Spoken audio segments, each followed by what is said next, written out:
नमस्कार मित्रांनो, मला MPSC पास व्हायला 5 वर्ष लागली. पण मसल बिल्डिंगची प्रोसेस आता माझी निरंतर चालणार आहे. जॉब लागल्याच्या नंतर, लग्न झाल्याच्या नंतर लोकं हळूहळू फिटनेसकडे दुर्लक्ष करायला चालू करतात. जिमला न जाता नॉर्मल वॉकिंग पण करत नाही. पण मी तसं न करता ह्या सगळ्या गोष्टी एकदम मेंटेन करून हे चॅलेंजेस स्वीकारणार आहे आणि तुमच्यासोबत शेअर करणार आहे. याच्यानंतर आता माझं ज्यावेळेस जॉईनिंग होईल त्याच्यानंतरसुद्धा मी तुम्हाला चांगल्या टिप्स आणि चांगल्या वर्कआउटचे फॉर्म, टेक्निक सगळं काही एक व्यवस्थित सांगणार आहे. हे 21 दिवसाचं फॅट लॉस चॅलेंज हे मुद्दाम मी घेतलेलं आहे. लोकांना सर्वांना सांगायचं आहे की 21 दिवस जरी तुम्ही व्यवस्थित नीट तुमचा डाएट आणि वर्कआउट ठेवला तरी तुम्ही एकदम चांगलं फॅट लॉस करू शकता.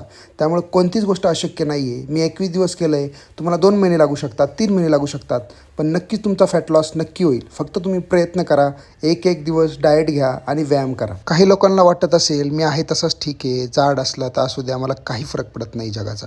पण तसं नाही मित्रांनो. जर तुम्ही फिट राहिला, हेल्दी राहिला, तो दिसायला पण तुम्ही ॲक्टिव्ह होता, स्वतःमध्ये पण चांगली एनर्जी जाणवते, तुमचं वयसुद्धा कमी दिसू लागतं. त्यामुळे हे तुम्ही केलंच पाहिजे. प्रत्येकाच्या लाईफमध्ये प्रॉब्लेम असतात, पण तुमची जर प्रायोरिटी फिटनेस असेल ना तर तुम्ही प्रत्येक गोष्ट करूच शकता. आणि फिटनेस अशी एकच गोष्ट आहे जी पैशाने आपण विकत घेऊ शकत नाही. त्यासाठी मेहनत ही करावीच लागते. एक ना एक दिवस स्वतःसाठी द्यावाच लागतो. त्यामुळे पैशाने श्रीमंत होण्यापेक्षा अगोदर शरीराने श्रीमंत व्हा. जर शरीराने तुम्हाला साथ दिली तर पैसे तुम्ही किती पण कमवू शकता. तुम्हाला जर गर्दीत वेगळं दिसायचं आहे ना तर तुम्हाला एवढं करावंच लागणार आहे.